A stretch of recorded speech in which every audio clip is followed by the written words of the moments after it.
the Granite Virtual Players, who have brought you online shows like Prometheus the Godfather, Trifles, and The Diary of Adam and Eve, present The Cavalcade of America, starring Tyler Lawton.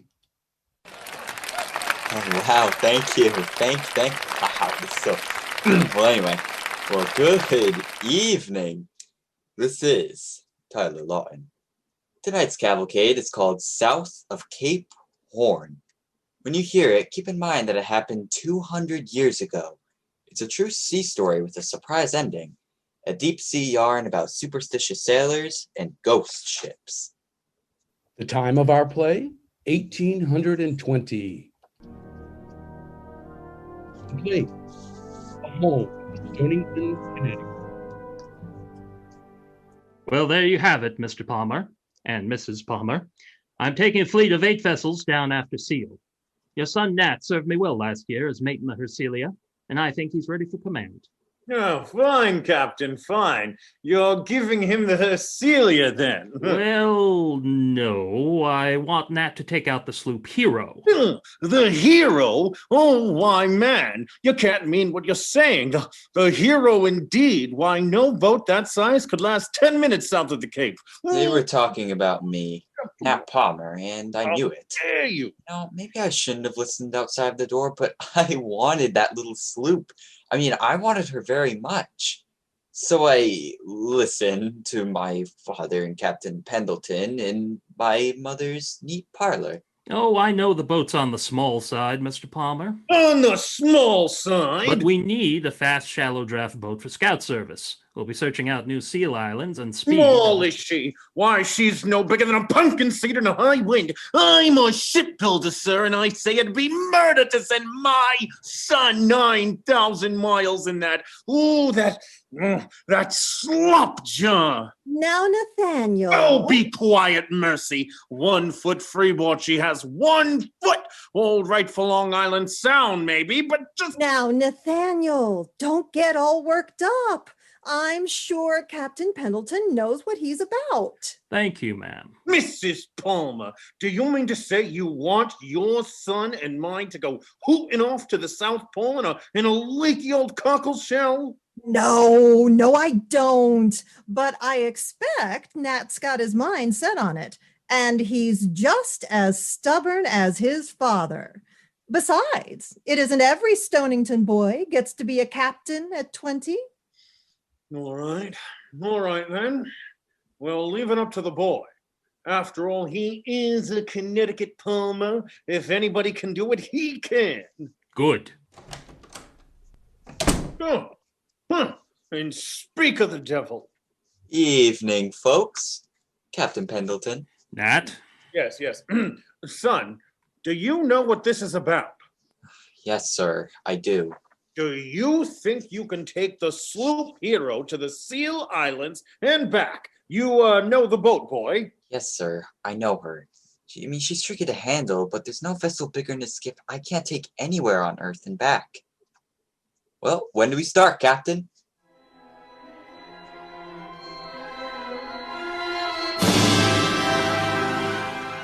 And so the Stonington expedition set out for the seal-rich islands of the deep South Atlantic.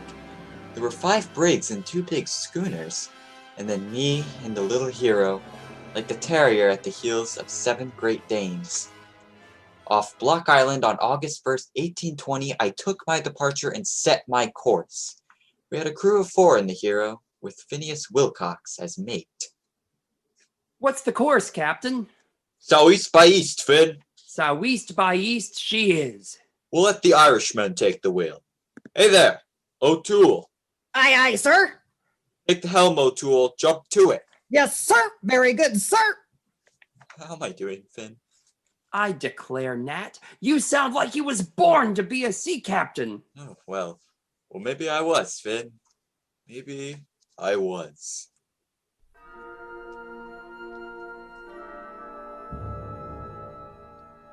And a month later, I wrote in my log September 1st, 1820. Off the Brazils, having passed the calms of Capricorn, set course to reach southward inside the Falkland Islands. Followed for the past 3 days by a shark, many petrels, During O'Toole's watch at the helm, I ordered Phineas to kill the shark with a rifle. Oh, the good Lord save us! You've killed the stormy petrel instead of the shark! What of it? Look out, I'll try again. What of it, he says? Have you never heard what happens to the man who harms St. Peter's bird? Here's the captain. You ask him. Young as he is, he knows. What do I know, Mike? 'Tis most grievous bad luck for to kill a petrel, so it is. Bad luck, is it? Well, it's bad luck for the shark, maybe. Just let me have the gun, Finn. Here, and yonder's the shark again, look! Oh, got him. First try. That looked like bad luck, O'Toole. Well, maybe no, maybe yes. But there's one thing you'll not be denying, sir. This time of year, and south of Bucco, them there birds mean heavy weather.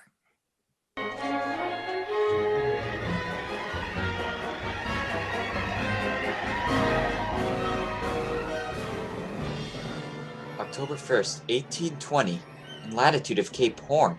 I've logged nearly 9,000 miles from point of departure. There's been heavy seas, sleet, rain, fog, frozen rigging. Been 3 days without sleep. Even O'Toole is too done in to tell us ghost tales. But Mike had said about the stormy petrel, it worried me. For if anyone ever needed luck, we did. And so one moonlight night beyond the great storm, with all of us taking our ease on deck, well, one of the boys made homesick music on his harmonica.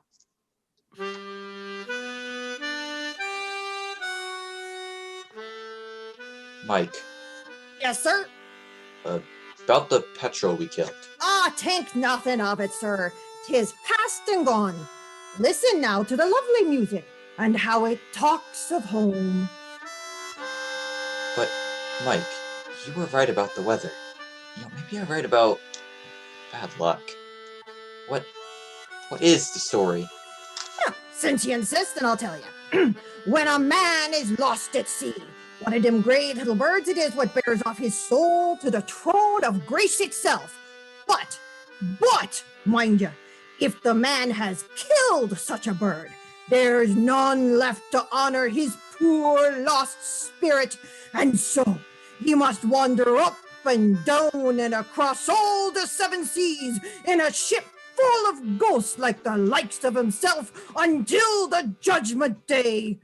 Oh, 'tis most grievous bad luck for to kill a petrel, so it is. So it is.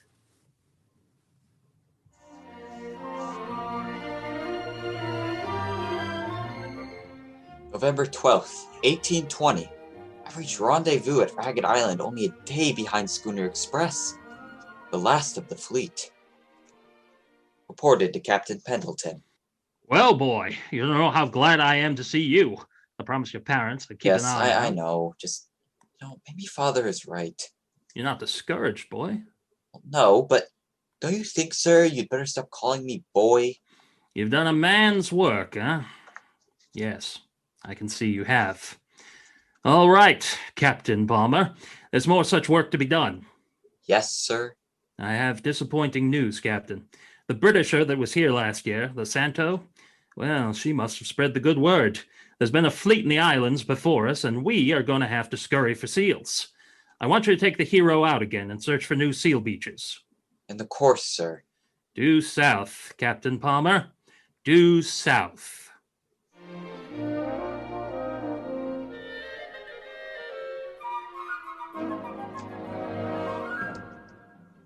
Okay, the latitude, Finn, is 68 degrees south. Alright, I want you to remember that. No ship big or little has ever sailed this far south before. And leastwise, if they did, they never got back to say so. Gosh, Nat. I just want you to remember. Just in case you get back to Pendleton and I don't. Understand? You figure one of us might... One of us might not get back, yes, but... Look, I don't want to scare you, Finn, but we're in a bad spot. Now, when did we first sight land to the south? 10 days ago, Nat. And no seals. No seals at all. There's been no seals on the beaches, but there's plenty of land. We followed this coast, and I've charted it accurate for 300 miles. If it's an island, Finn, it's a mighty big island. But no seals, nary a cub. Seals may not be so important later on. That's why I want you to remember the figures, Finn. Maybe this is bigger than seals, and the money they bring. I mean, they could be. I don't know. Oh, all I know is we've been becalmed now for 3 days, and it's about time we caught a trace of breeze. O'Toole says that Finn, look, O'Toole's a good man, but he imagines things. I mean, right now, he's telling us about this ghost Imagines story. things, do I? Begging your pardon, sir, but do I imagine that we've been rolling here into fog for 3 whole days? Do I imagine that I can't see my hand before my face for the great thick fog at all? Nat, listen, Nat. Do you hear what I hear? Music. But what kind of music? I've never heard anything like it. Why, you'd be saying I was imagining things now if I said it was the music of ghosts and them making merry over dead men's bones. Do I imagine that music, Captain? It stopped. Mike, we must have imagined it. No ship's keel has cut these waters since time began. And I'll not be frightened of a little tinkle in the fog. Mr. Wilcox! Yes, sir. It's time to change the watch. Will you strike 8 bells, mister? Sure, Nat. Gosh.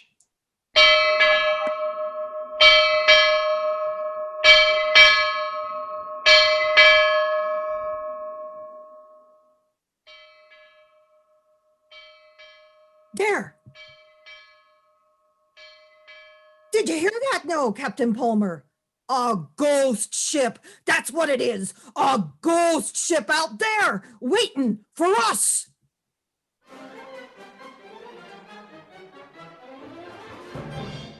You are listening to South of Cape Horn, starring Tyler Lawton on the Cavalcade of America, presented by the Granite Virtual Players.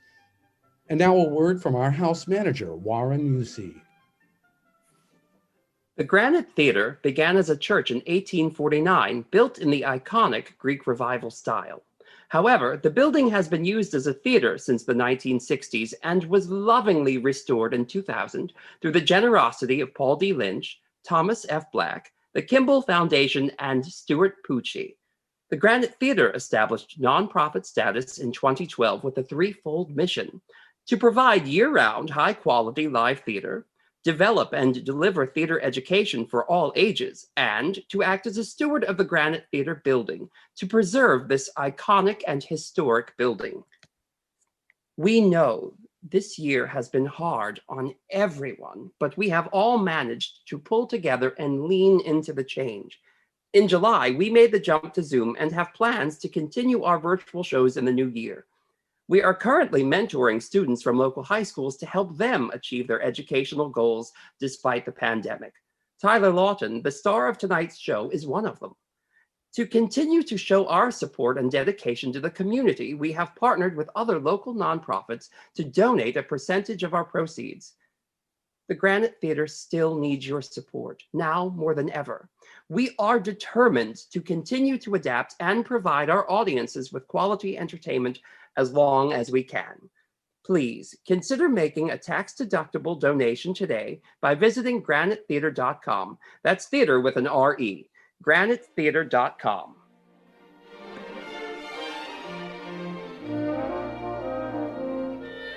"200 years ago, Nat Palmer took a tiny sailboat, only 47 feet in length, into the uncharted waters of the Antarctic. This is his story." So there we were, 6 months and 9,000 sea miles south of home, and becalmed and fog bound off an unknown coast. All through the night, the ship's bell aboard the Hero found its echo around that freezing smother of fog. I mean, no other ship could be there. I knew it. We all knew it. And yet, at 6 bells, in the first great light of dawn... Wait. Everyone, listen. Everyone, listen now. Quiet!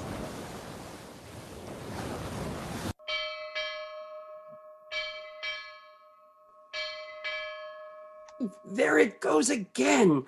Lordy, Nat, do you think O'Toole could be right? Is it a ghost ship?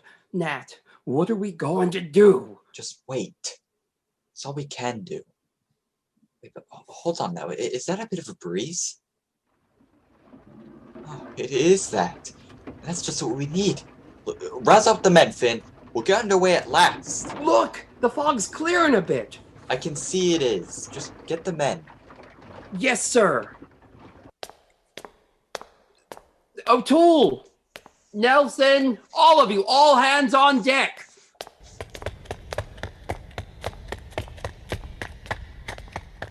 Ready to make sail, Nat. Wait a minute. Look, off the starboard bow. There's your ghost. It's a frigate, a man of war. Look at those guns. Huh. Not very tidy for a naval craft. Patched sails, slack sheets, and, paint peeling off. 'Tis the Flying Dutchman itself! Oh, Lord save us all! Why did I ever leave Ballyconnell? I'll belay that guff O'Toole. She's solid enough, and she's swarming with men. I've never saw the like of those uniforms, though. Spirits, they are! Poor lost souls! Quiet, man. They're running up a flag. The flag of the doomed, belike! Well, whatever flag it is, I've never seen it before. Wait, now they're lowering a boat. Lads, we're about to receive visitors. Nat, there's a fair breeze now. We could be off and out of here in 2 shakes. For God's sake, Nat, give the order. Well, we could get away if they didn't blow us out of the water first. But look, I've got a notion to see this through. I just want to find out what it's all about. Nelson, Yes, sir. bring my pistols from the cabin and the rifles from the lock rack. Here's the key, just hurry. Aye, aye, sir. Little good guns'll do against dead men. Then them walking their corpses around in the light of the morning, bold as you please. Mike, if I didn't know you for a brave man, I'd clap you in the irons. We'll have no more ghost talk. No, sir. I mean, yes, sir. Aye, aye, sir. Here comes the boat. Land sakes! Look at that officer in the stern sheets. Dressed up like a Christmas tree all over medals. Ahoy there! What ship are ye? Roll me down. You can talk. What's he saying? No, he wants to know who we are. Just thinks we're the ghosts, maybe. Who are you? Where are you from? The sloop hero, Stonington, Connecticut. Nathaniel Palmer commanding. Give him a hand over the rail, O'Toole. Me? Me, sir. Me, Toots? I said help him over the rail and jump to it. Aye, aye, sir. He's pointing to the frigate. Well, I guess they want us to join the other ghosts over yonder. Very good, mister. We'll come. Understand? Good. Gosh, Nat, you ain't going over there. Oh, sure thing. And so are you. Bring the log, Finn. I have a feeling we'll need it. Keep that pistol where you can reach it quick. Come along.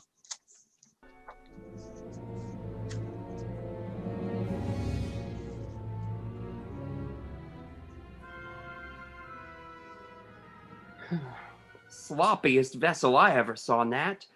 Where you suppose they're taking us? To the cabin, I guess. You got a good hold of that gun. Yes, sir. This way, police. In here? Da, in here. The captain's cabin. Enter. Finn, do you see what I see? Gosh, Nat, they must be ghosts. No human beings ever dress up like that. There's the high priest. Just be quiet, Finn. Welcome, gentlemen. Welcome.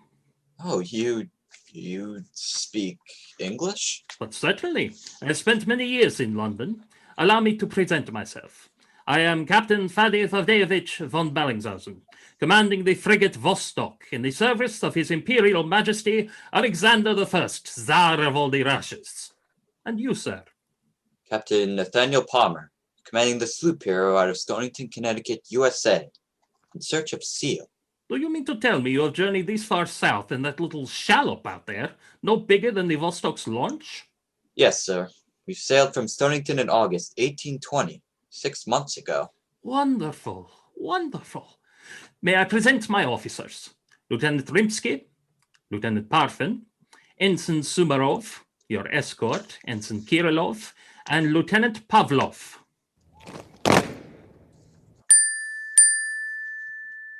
Well, I'm happy to know you, gentlemen. This is my mate, Phineas Wilcox, also of Stonington. Gosh, I sure am glad to know you. Lordy, I sure am. I thought you was spirits. My men thought your vessel was a ghost ship, sir, earlier this morning. Ours is a mission of exploration, my boy. We seek new lands for His Imperial Majesty here in the Antarctic. And 3 days ago, we thought we saw islands ahead. That would be the South Shetlands, the Seal Islands. You know, if you wish to visit any of them, it will afford me a great pleasure to be your pilot. But, my boy, no islands have ever been charted in that position. How could you possibly... How we found them, sir, last year, in the Hercilia brig. But, my dear boy, we have been sailing triangular courses south of 60 degrees for a year, all through these waters. And we saw no islands, no land at all in that long time. Well, if it's not land you're looking for, Captain, there's a mighty big chunk of it just south of here. I mapped 300 miles of coastline before the fog set in.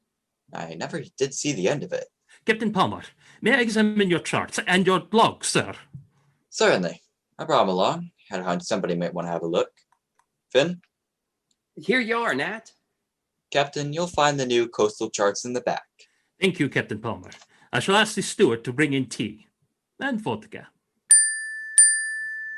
Pavlov, pardon, the rest of you, take a look at this. Over here, in the light. All right, Finn. You can let go of that pistol now. My fingers sort of grew around it, Nat. Say, what's this vodka? It's like rum, but you know, it's only stronger. I mean, you'll like it. Not for breakfast, I won't. I'm hungry.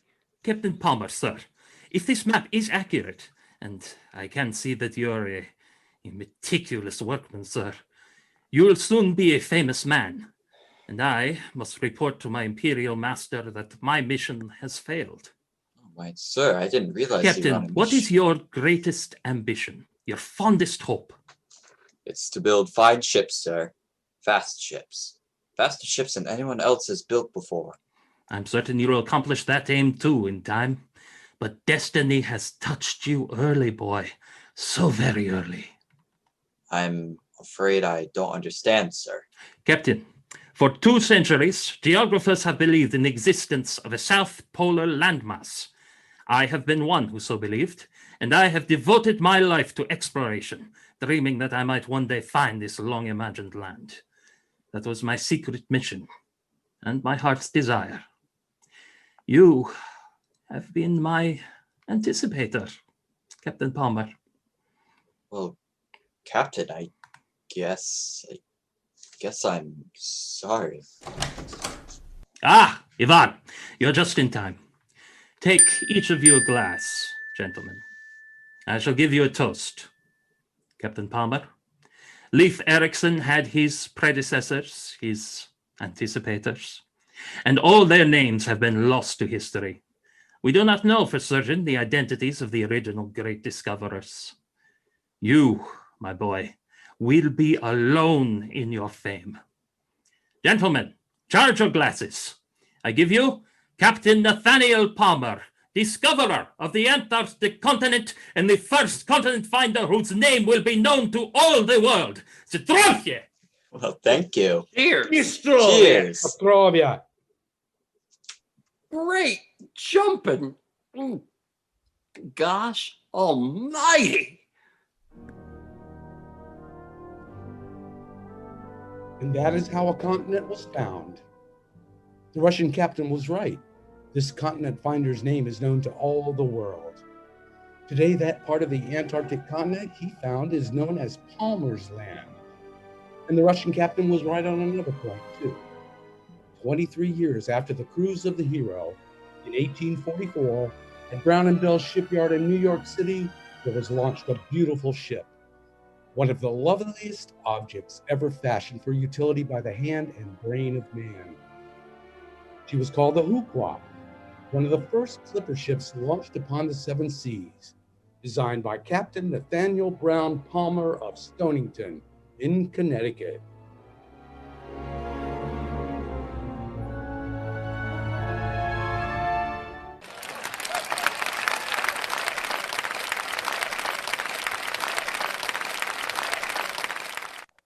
And now, here's our board member from the Social Media Committee, Chelsea Mitchell.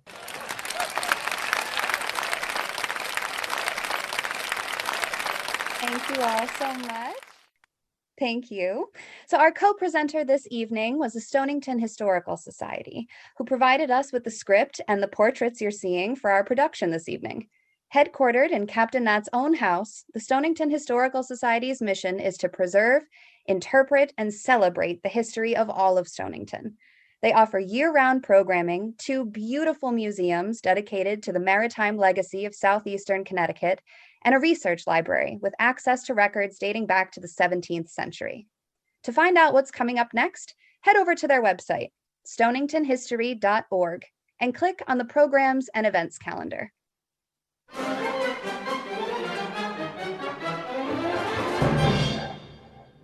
And here's our resident actor, Paula Glen, with a timely tip to help you with your shopping needs. McQuaid's Marketplace is a great place to shop locally this holiday season. At McQuaid's, all their meals and bakery items are made from scratch, right in their own kitchens, using the freshest ingredients. They never compromise on quality, so you can be sure that your carefully prepared holiday meals are the best they can possibly be.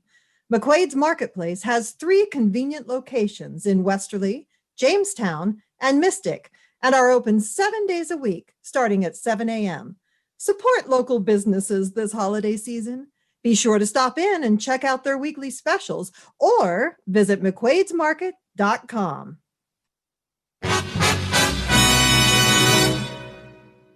South of Cape Horn is directed by Tylar Jahumpa. The music and sound provided by yours truly, John Lamar. Tonight's story was written by George Faulkner, based on a portion of the book Clipper Ship Men by Alexander Lang, published by Duell, Sloan, and Pierce. Featured in the cast were John McIlroy as Mr. Palmer, Warren Usey as Phineas, Geoff Blanchette as Ballenhausen, and Paula Glen as O'Toole. South of Cape Horn comes to you from the virtual stage of the Granite Theater in Westerly, Rhode Island, and is presented with the Stonington Historical Society. Thank you all for joining us tonight. We'll see you the next time.